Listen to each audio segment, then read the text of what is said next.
En el nombre del Padre, del Hijo y del Espíritu Santo. Amén. Sean todos bienvenidos a Pater Noster. Te saluda tu hermano José Manuel Gutiérrez. Hoy compartí en mis redes sociales un video del Padre Javier Olivera Rabasi, en el cual nos da una clase magistral en tan solo un minuto. No le hizo falta más.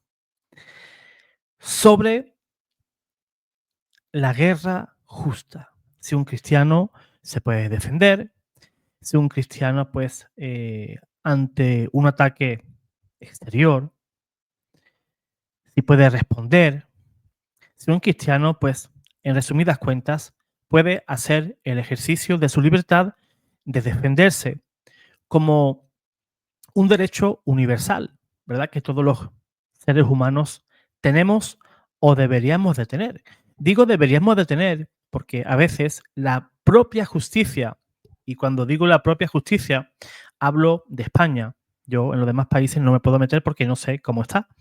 Pero aquí en España, si seas cristiano, seas budista, seas lo que seas, si alguien entra en tu casa, por ejemplo, y tú haces uso de la fuerza, y terminas con la vida de alguien o terminas malherido, el que tiene un serio problema eres tú, no la persona que a las 3 de la mañana se le ocurrió entrar en tu domicilio a robarte, violentarte, golpearte y un montón de cosas más que no quiero ni pensar. Pues así es como están las leyes, al menos aquí. El Estado, que es el que tiene que velar por la seguridad de las personas de bien, actúa, actúa en contra de aquel que debería estar amparado por esas mismas leyes. Pero es el mismo Estado el que atropella tus derechos. Pues bien, ese video me lo han pedido pues un montón de hermanos vía WhatsApp. José Manuel, por favor, ¿me puedes pasar el video que has compartido? Y creo que han sido al menos 4 o 5. Nunca me pasó. Comparto muchas cosas, pero nunca me han pedido un video pues con tantas ganas, ¿no? Y es que, por ejemplo, vivimos en un mundo moderno en el cual pues se piensa pues, que el cristiano o el cristianismo al que acusan de ser incompatible con la defensa armada, confundiendo a menudo la mansedumbre con la cobardía o incluso la caridad con la rendición pasiva ante el mal. Pero, ¿qué enseña realmente la Iglesia? Somos católicos, tenemos que saber cuál es el pensamiento de la Iglesia, ¿verdad? Como cristianos que somos. Pues vamos a ver, pues, qué dice el padre Rabasi. Vamos a compartir ese video. Voy a compartir pantalla. Aquí.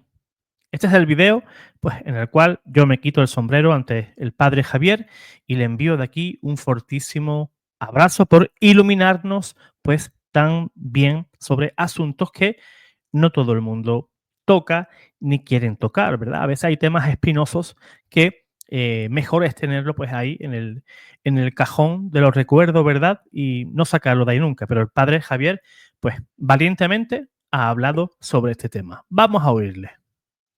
Hoy se desconoce el deber cristiano de la lucha, el deber de hacer frente a la iniquidad, a la maldad. Un cristiano no puede ser pacifista, vale todo, que no pasa nada, ¿no? Siempre ha sido condenable la pusilanimidad y la paz a todo precio. Siempre será moralmente lícito, o incluso en algunas circunstancias hasta obligatorio, rechazar al agresor con la fuerza. Un pueblo amenazado y víctima de una agresión injusta, si quiere pensar y obrar cristianamente, no puede permanecer siempre de modo impávido ante una agresión exterior con una indiferencia pasiva. Decía el Papa Juan Pablo II, ser cristiano quiere decir vigilar, como vigila el soldado durante la guardia, custodiar un gran bien, percibir agudamente los valores que existen en la vida de cada hombre, por el simple hecho de haber sido creado a imagen y semejanza de Dios, y haber sido redimido con la sangre de Cristo. Quiere decir recordar todo esto. La lucha es con frecuencia una necesidad moral, un deber.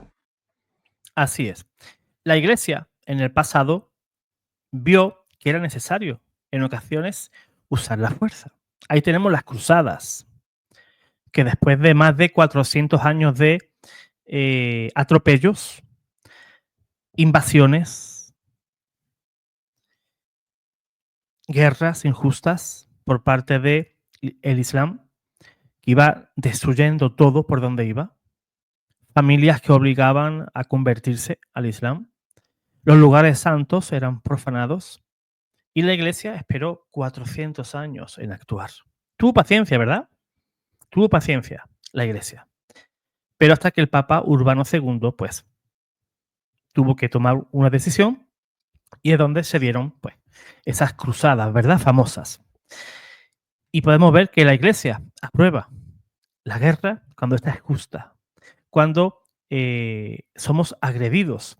Tenemos el derecho y la obligación de actuar en consecuencia. Pues bien, esto tiene fundamentos en la Sagrada Escritura, lógicamente. Y vamos a verlo. Dios no condena la guerra en sí misma, sino una guerra injusta, el abuso de poder, la violencia gratuita, la sed de sangre, la violencia por causar daño al prójimo. En el Antiguo Testamento, el propio Dios ordenó guerras para defender a su pueblo. Por ejemplo, podemos leer Éxodo, capítulo 15, versículo 3, donde dice: el Señor es un guerrero, su nombre es el Señor. ¿Por qué? Porque el Señor lucha por su pueblo cuando su pueblo es brutalmente atacado. Por ejemplo, en el libro de Eclesiastés, capítulo 3, versículo 8, podemos leer: hay un tiempo para amar, un tiempo para odiar, un tiempo para la guerra y un tiempo para la paz. Si nos vamos al Nuevo Testamento, en San Lucas capítulo 3, versículo 14, cuando los soldados romanos preguntaban a San Juan Bautista qué deben hacer para agradar a Dios, no les dice que abandonen el ejército, no hay que hacer guerras, no, les exhortaba: no extorsionaréis a nadie, ni os aprovecharéis de nadie con falsas acusaciones. Contentaos con vuestro salario. Cristo en los evangelios predicaba la paz, pero nunca podrás ver que condenaba a los soldados que cumplen con justicia su misión. Santo Tomás de Aquino, por su parte, pues, y la doctrina clásica de la guerra justa, en una doctrina pues más estructurada sobre la guerra justa, la encontramos pues en la obra de la Suma Teológica, ¿verdad?, de Santo Tomás, que establece condiciones esenciales para que una guerra sea justa. En primer lugar, autoridad legítima. Solo la autoridad pública, como el gobernante o soberano, puede declarar una guerra. Debe de haber una causa justa. La guerra debe de ser para repeler una injusticia o castigar una agresión. Número 3, tener una intención recta. No debe buscarse odio ni tampoco venganza, sino el restablecimiento de la paz y de la justicia. Voy a citar de manera pues literal a Santo Tomás en su Suma Teológica, en el cual él afirmaba lo siguiente: para que una guerra sea justa, se requiere en primer lugar que sea ordenada por la autoridad del soberano, en segundo lugar que haya causa justa, que es lo que acabamos de decir, que se castigue a los que han merecido ser atacados, y en tercer lugar que se tenga la intención de promover el bien o evitar el mal. Por su parte, los padres de la Iglesia, especialmente San Agustín, pues fue clave en desarrollar esta teología. En su obra La ciudad de Dios, en el libro 19, enseña que la guerra puede ser un mal necesario si se busca la paz. Él decía que la guerra no se desea, sino que a veces es necesaria para proteger la paz. Quien lucha por la paz, decía San Agustín, incluso por medio de la guerra, no es culpable si lo hace por amor al orden y al bien común. San Ambrosio de Milán, en el siglo IV, afirmaba también que quien no defiende a su patria cuando puede es tan culpable como quien la ataca. Por tanto, podemos ver que la tradición patrística nunca fue pacifista en el sentido moderno, ¿verdad? Hoy parece ser que vale todo, hay un cierto buenismo, ¿no? Todo, debemos de amar a todo el mundo, debemos de aceptar a todo el mundo, aunque nos agredan. Eso no es correcto. El amor al prójimo también nos exige, a ti, a mí, hermano, proteger al inocente. ¿Hay que usar la fuerza? Pues incluso con la fuerza. También, pues, podemos ver cómo la enseñanza del magisterio sobre la guerra ha sido constante. Aunque la Iglesia, pues, promueve la paz, lógicamente, no condena el uso de la fuerza cuando es necesario. ¿Habéis oído, por ejemplo, a la Iglesia atacar a Ucrania por defenderse? Pues no, ¿verdad? Podemos leer en el Catecismo de la Iglesia Católica, en el numeral 2309, donde pues define claramente las condiciones de una guerra justa, siguiendo pues la tradición tomista. Se deben de reunir al mismo tiempo las condiciones rigurosas de la legitimidad moral. El daño infligido por el agresor a la nación o comunidad de las naciones debe de ser duradero, grave y cierto. Todos los demás medios para poner fin al conflicto deben haberse mostrado impracticables o ineficaces. Deben reunirse las condiciones serias de éxito y el uso de las armas no puede producir males y desórdenes más graves que el mal que se pretende eliminar. Por ejemplo, San Juan 23, en pacem in terris, aunque condena la carrera armamentística, reconoce que las naciones tienen derecho a la legítima defensa. Gaudium et Spes, aunque el concilio promueve una civilización de paz, no prohíbe expresamente la guerra y reconoce el derecho de los gobiernos a proteger a sus ciudadanos. Voy a citar lo que dice esta encíclica del Concilio Vaticano II. Mientras exista el peligro de guerra y falte una autoridad internacional competente y provista de medios eficaces, es legítimo que los gobiernos se defiendan. Por ejemplo, también en el compendio de la doctrina social de la Iglesia, en el número 500, se reafirma: el principio de la legítima defensa no solo es un derecho, sino un deber grave para quien tiene la responsabilidad de las vidas ajenas. Y un gran teólogo que a mí me encanta es el padre Antonio Rollo Marín, un gran teólogo dominico. En su Teología Moral para Seglares es claro y dice lo siguiente: el cristiano no tiene derecho, no solo tiene derecho, perdón, sino deber de defender su vida, su patria y su familia, si son atacados injustamente. La pasividad ante el mal no es virtud, es complicidad. Y estoy totalmente de acuerdo con eso. Totalmente. Totalmente en lo que acaba de decir el padre Antonio Rollo Marín. La pasividad, o sea, el no hacer nada ante el mal, no es una virtud, es complicidad. Imagínate que estás en la calle y viene un malandro, como le dicen por allá, y comienza a golpear a una señora porque quiere quitarle el bolso. Te quedas mirando. ¿Qué haces? No, es que yo soy muy bueno, no me voy a meter. Pues eso no va conmigo. Tampoco voy a golpear a ese señor, ¿verdad? Para eso está la policía, para eso están las leyes. Pues, perdona que te diga, te acabas de convertir en el cómplice de ese malandro. Y fíjense más, hemos leído que es el Estado o el país el que tiene que velar por la seguridad de su gente. Estamos viviendo aquí en España, y vuelvo aquí de nuevo a mi país, donde el gobierno no hace absolutamente nada por defender a sus ciudadanos, no hace nada. Entorpece todas las acciones policiales, legales, juicios, etcétera. Fíjate,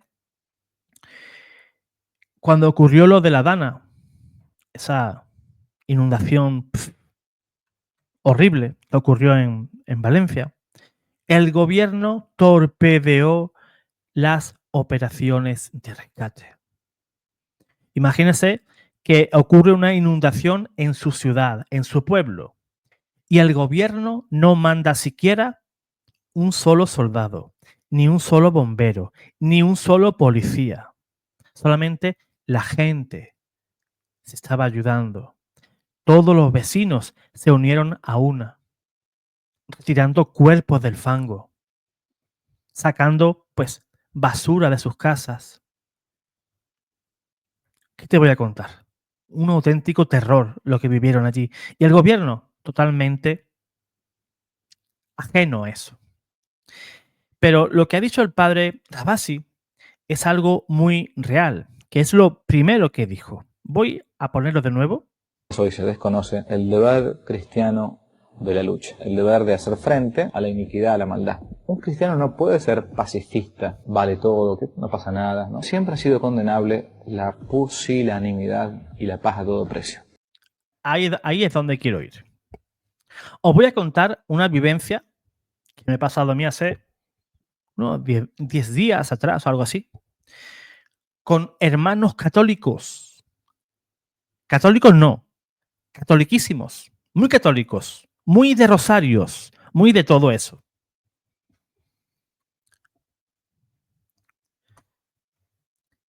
Fíjense, yo compartía un grupo de WhatsApp con una hermana. Yo fundé ese grupo con esa hermana.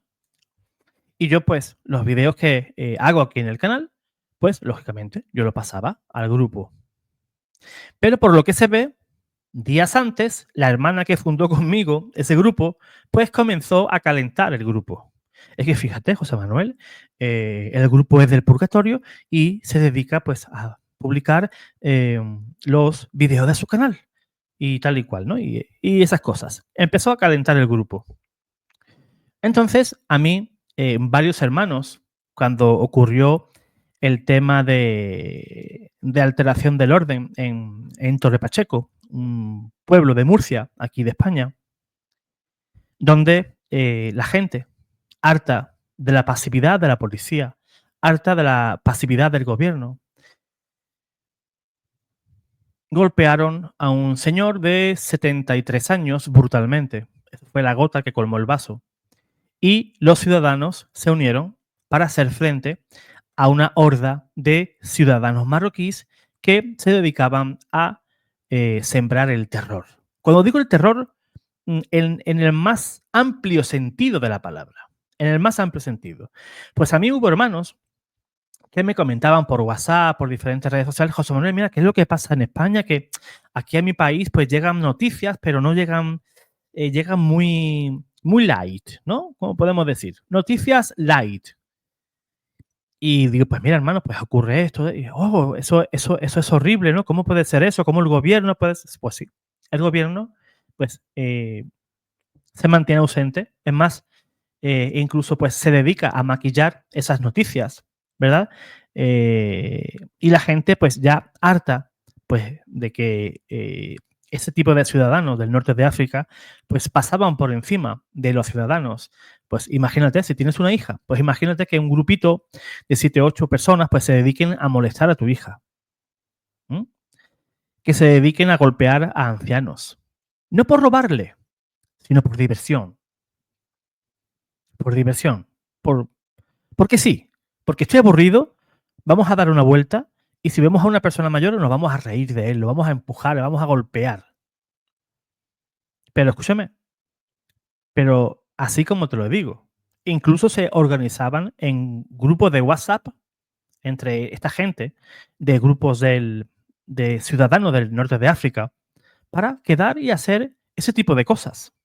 La gente, lógicamente, llega un momento en que todo se colma y la gente salió a la calle. Entonces yo hice un video explicativo porque digo, bueno, a ver, si me van a preguntar hoy 10 personas más, pues yo prefiero hacer un vídeo, lo publico y si alguien me pregunta, le paso el vídeo, ¿verdad? Y en vez de explicar 50 veces, pues lo explico una vez y le mando el vídeo.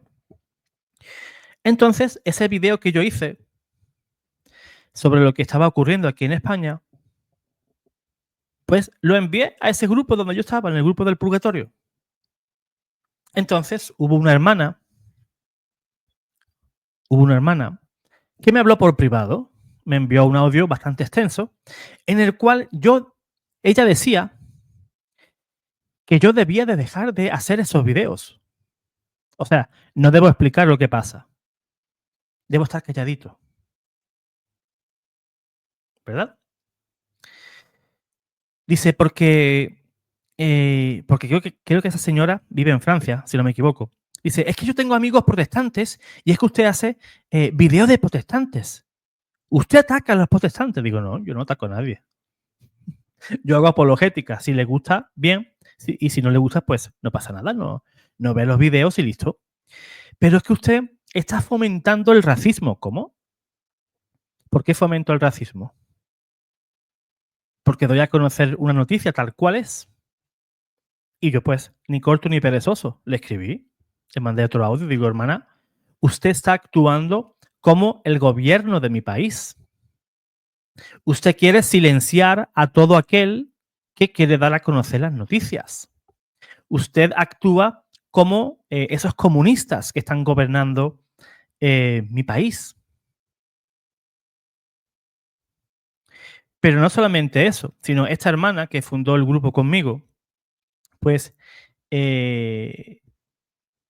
era un lleva y trae. Al grupo le hablaba mal contra mí y a mí, pues, intentaba de darme la razón y que perdón y que esto y que lo otro. Y me pareció muy mal por su parte y me sentí decepcionado con esas personas, ¿verdad? Porque por el simple hecho de informar, ya te conviertes en el malo de la película. No puedes hacer apologética porque se va a enfadar el hermano evangélico. No puedes informar sobre lo que hacen los musulmanes en España porque tengo amigos musulmanes y se van a enfadar. Pues que dejen de hacer cosas y dejaremos de hablar de ellos. Es así de sencillo. Si hoy es noticia tal cosa, yo lo voy a dar. A mí no me van a callar. No me van a callar. ¿Y qué piensan? No, es que si se señala al agresor, pues esa persona agresora se va a sentir ofendida. Perdóname. ¿Desde cuándo un agresor tiene más derecho que el agredido?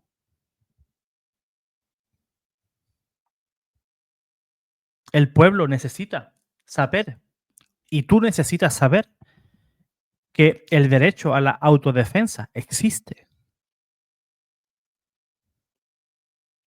O sea, si esta noche entra alguien a mi casa a las 4 de la mañana a robarme, ¿qué hago? Para no ofenderlo, ¿qué le digo? ¿Me tomo un café con él en el salón mientras él me roba, mientras él me golpea? Por eso, queda claro que el derecho a la autodefensa, no solamente mi defensa, sino la defensa de mi hogar y de mi familia. Si yo no hago uso de ese derecho, yo estoy cometiendo un pecado enorme. Un pecado enorme.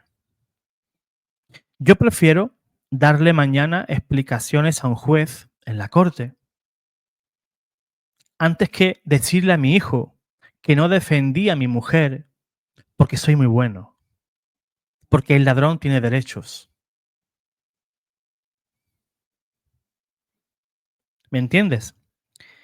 Prefiero, y lo repito, prefiero dar mañana explicaciones a un juez antes que mañana ir con mi hijo al cementerio y decirle, pues que no defendí a su madre, no defendí a mi familiar, porque soy católico, soy cristiano y soy muy bueno.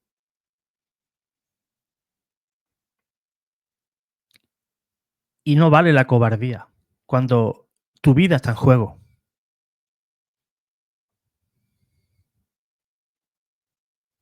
Y nadie puede quitarte el derecho, primeramente a informar y segundo, a defenderte.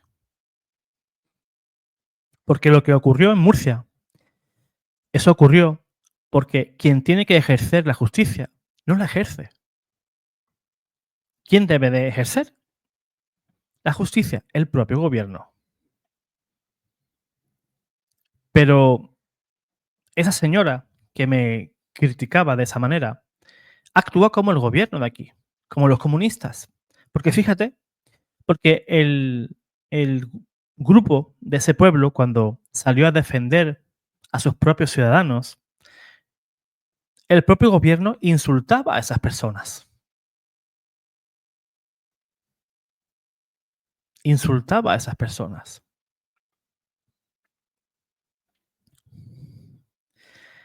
A veces siento impotencia porque veo que quien tiene que mirar por todos aquellos que quieren vivir en paz, en armonía con todo el mundo.